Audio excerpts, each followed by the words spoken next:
नमस्कार, मी सेजल पुरवार. या बातमीपत्रात तुम्हा सर्वांचं स्वागत आणि यानंतर पाहूया 36 जिल्हे 72 बातम्या. खोपोली या ठिकाणी शिंदेंच्या शिवसेनेच्या नगरसेविका मानसी काळोखे यांच्या पतीची निर्घुण हत्या करण्यात आली. भर रस्त्यामध्ये अडक मंगेश काळोखे यांच्यावरती धारदार शस्त्रानं वार.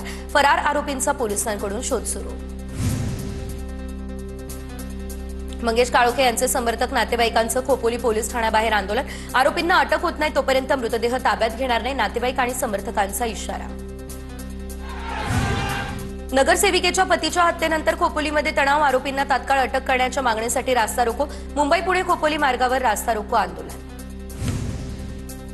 भुसावळ नगरपालिकेच्या नवनियुक्त नगराध्यक्षा गायत्री भंगाळे यांच्या जात प्रमाणपत्रावर भाजपचा आक्षेप. प्रांताधिकाऱ्यांनी कोणतेही कागदपत्र न तपासता जात प्रमाणपत्र दिलं. भाजपची जिल्हाधिकाऱ्यांकडे ही तक्रार. छत्रपती संभाजीनगर या ठिकाणी काँग्रेस आणि पवारांच्या राष्ट्रवादीची बैठक. महापालिका निवडणुकीतील जागा वाटपावरती आता चर्चा. कल्याण काळे बजरंग सोनवणे यांच्यामध्ये बैठक. सोलापूर महापालिकेत प्रहार आणि अजित पवार यांच्या राष्ट्रवादीमध्ये युती होण्याची शक्यता. प्रहार, एमआयएम आणि समाजवादी पक्ष मिळून तिसरी आघाडी बनवणार. तर आता प्रहार आणि राष्ट्रवादीच्या युतीची बोलणी अंतिम टप्प्यात. लातूर महानगरपालिकेच्या निवडणुकीसाठी आतापर्यंत 537 उमेदवारी अर्जांची विक्री. महानगरपालिका कार्यालयात कागदपत्रांची जुळवाजुळव करण्यासाठी उमेदवारांची धावपळ. चंद्रपूरमध्ये अजित पवार यांच्या राष्ट्रवादीकडून 17 प्रभागांमधील इच्छुक उमेदवारांच्या मुलाखती. इंद्रनील नाईक यांच्या उपस्थितीत 66 इच्छुक उमेदवारांच्या मुलाखती पडल्या पार. अहिल्यानगरमध्ये वैद्यकीय सेवा देणाऱ्या रुग्णसेवकांकडून आता शिवसेनेकडे उमेदवारीची मागणी. तर आता शिवसेना वैद्यकीय मदत कक्षाच्या मंगेश चिवटे यांचं उपमुख्यमंत्री शिंदेंना पत्र. पालिकेसाठी 3 सामाजिक कार्यकर्त्यांच्या नावांचा करण्यात आला उल्लेख. छत्रपती संभाजीनगरमध्ये अंबादास दानवे आणि चंद्रशेखर बावनकुळेंची भेट. भाजप नेते राजू शिंदेंच्या मुलाच्या लग्न सोहळ्यामध्ये ही भेट. दोघांच्या भेटीने चर्चांना उधाण. नाशिकमध्ये ठाकरेंच्या सेनेकडून पहिला उमेदवारी अर्ज दाखल. 21 वर्षांच्या महिला उमेदवाराकडून अर्ज दाखल. नाशिकमध्ये ठाकरेंच्या सेनेकडून तरुणांना संधी दिली जाणार.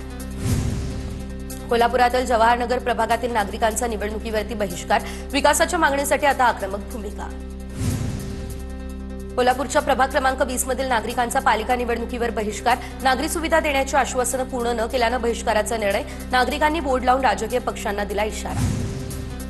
कल्याण डोंबिवली पालिकेच्या निवडणुकीपूर्वी 27 गावांचा निवडणुकीवर बहिष्कार घालण्याचा निर्णय. स्वतंत्र नगरपालिकेची मागणी फेटाळली, त्यामुळे सर्वपक्षीय संघर्ष समिती आक्रमक. नाशिकच्या मालेगावात कडाक्याच्या थंडीमुळे कांदा, गहू, हरभरा यासह इतर पिकांना फटका. औषधांची फवारणी करूनही अपेक्षित फायदा न झाल्यानं वाढत्या नुकसानीमुळे शेतकरी हवालदिल. खरीप हंगामातल्या शासकीय धान खरेदीचं उद्दिष्ट 6 लाख क्विंटलने वाढवलं. शेतकऱ्यांना शासनाचा मोठा दिलासा. 13,50,000 क्विंटल धानाची खरेदी. राज्यात शालेय सहल नेणाऱ्या स्कूल बस किंवा खासगी वाहनांवर कारवाईचे आदेश. आता सहलींसाठी लालपरीला परवानगी. 50 विद्यार्थ्यांमागे 1 शिक्षक बंधनकारक. सोलापूरमधील करमाळा जामखेड रस्त्याची मोठी दुरावस्था. रस्त्यावर ठिकठिकाणी खड्डे पडले, त्यामुळे वाहनधारकांना त्रास. रस्त्याच्या दुरुस्तीचं काम करण्याची नागरिकांची मागणी. बुलडाणा जिल्ह्यातील सारशिव ते कासारखेड रस्त्याची मोठी दुरावस्था. प्रशासनानं रस्त्याच्या दुरुस्तीचं काम तात्काळ न केल्यास आंदोलन करू. परिसरातील शेतकऱ्यांचा हा इशारा.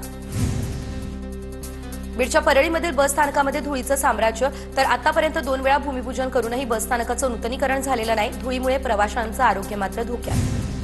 जळगावच्या चाळीसगाव तालुक्यातील जिल्हा परिषद शाळांमध्ये अद्याप सीसीटीव्ही व्यवस्था नाही. जिल्हा परिषद शाळांमधील सुरक्षेचा प्रश्न गंभीर. प्रशासनाकडे दखल घेण्याची मागणी.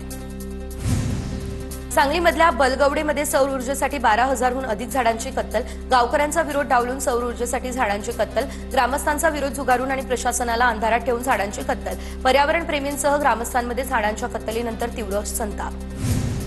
धुळ्याच्या पिंपळनेर नगर परिषदेच्या डम्पिंग ग्राउंडमुळे जेबापूरमध्ये नागरिकांचं आरोग्य धोक्यात. डम्पिंगमुळे शेतीचं देखील मोठ्या प्रमाणात नुकसान. वाशिममध्ये 5 लाख रुपये अनुदानाच्या सिंचन विहिरींचे प्रस्ताव अजूनही प्रलंबित. विहीर मंजुरीच्या प्रतीक्षेत असलेल्या शेतकऱ्यांमध्ये मोठी नाराजी. नाशिकच्या त्र्यंबकेश्वर मंदिरातील व्हीआयपी दर्शन व्यवस्था ही आता बंद. 2 जानेवारी 2026 पर्यंत आता ही व्हीआयपी दर्शन व्यवस्था बंद राहील. भाविकांची संभाव्य गर्दी लक्षात घेता मंदिर प्रशासनाकडून उपाययोजना सुरू. सलग आलेल्या सुट्ट्यांमुळे पंढरपुरात श्री विठ्ठल रुक्मिणी मंदिरात दर्शनासाठी मोठी भाविकांची रीघ. गर्दीचं व्यवस्थापन करण्यासाठी मंदिर समितीकडून ऑनलाईन दर्शन बंद ठेवण्याचा घेण्यात आला निर्णय. साताऱ्यात सशस्त्र सेना ध्वजदिन निधी संकलनाचा शुभारंभ. तर मंत्री शंभूराज देसाई यांच्याकडून निवृत्त माजी सैनिक प्रशांत कदम यांचा सन्मान. जिल्ह्यातील आजी माजी सैनिकांसाठी करत असलेल्या कामाची दखल घेत कदम यांचा सन्मान. नवीन वर्षाच्या स्वागतासाठी महाबळेश्वरमध्ये पर्यटकांची गर्दी। देशविदेशातील पर्यटक महाबळेश्वरमध्ये दाखल। सायंकाळी मुख्य बाजारपेठेत खरेदीसाठी गर्दी। नाताळच्या सलग आलेल्या सुट्ट्यांमुळे संतनगरी शेगाव हाऊसफुल। लाखांहून अधिक भाविकांनी घेतलं श्रींचं दर्शन। शेगावमध्ये हॉटेल्स आणि लॉजही हाऊसफुल। वाशीमध्ये आजपासून 2 दिवसीय मराठी साहित्य संमेलनाचं आयोजन। साहित्यप्रेमी मोठ्या संख्येने ग्रंथदिंडीमध्ये सहभागी। 99व्या अखिल भारतीय मराठी साहित्य संमेलनावेळी सातारकरांकडून पाहुणचार। संमेलनाला येणाऱ्या साहित्यिकांची घरोघरी निवास व्यवस्था। गोंदियामध्ये शक्ती दिनानिमित्त आदिवासी बांधवांकडून भव्य रॅलीचं आयोजन। रॅलीमध्ये आदिवासी बांधवांनी आदिवासी नृत्य केलं सादर। भंडाऱ्याच्या बेटाळामध्ये श्रीमद भागवत कथा सप्ताह उत्साहात सुरू। विविध धार्मिक आणि सांस्कृतिक उपक्रमांना नागरिकांचा भरघोस असा प्रतिसाद। धुळे नाशिकच्या येवला नगर परिषदेची नायलॉन मांजाविरोधात धडक कारवाई। जप्त केलेला नायलॉन मांजा आणि आसारीची होळी। नायलॉन मांजाचा वापर टाळण्याचं केलं जातंय आवाहन। नागपूरमध्ये देह व्यापाराकरता जागा उपलब्ध करून देणाऱ्या महिलेला अटक। तर एका पीडित महिलेची सुटका। आरोपीकडून रोख, मोबाईल यासह इतर साहित्य जप्त। इमामवाडा पोलीस ठाण्यामध्ये गुन्हा देखील दाखल। पुण्यातील जंगली महाराज मंदिरासमोर एका गॅरेजमध्ये आगीची घटना घडली। अग्निशमन दलाकडून आगीवर नियंत्रण। आगीच्या घटनेत गॅरेजचं मोठ्या प्रमाणात नुकसान। पुण्याच्या रांजणगाव एमआयडीसी परिसरातील आयटीसी कंपनीचा माल चोरीला। रांजणगाव पोलिसांकडून 72 तासांमध्ये गुन्हा उघडकीस। 66 लाखांहून अधिक किमतीचा माल चोरीला गेलेला। कोल्हापूरच्या इचलकरंजी बस स्थानकातील सोन्याच्या दागिन्यांच्या चोरीचा 4 दिवसांमध्ये छडा। 3,45,000चा मुद्देमाल जप्त, तर 2 महिलांना अटक। यवतमाळच्या वणी या ठिकाणी घरफोडीच्या गुन्ह्यातील दोघांना बेड्या। वणी, चंद्रपूरसह भद्रावती पोलीस ठाण्यात आरोपींवर गुन्ह्यांची नोंद। आरोपींकडून चांदीच्या साहित्यासह इलेक्ट्रॉनिक वस्तूही जप्त।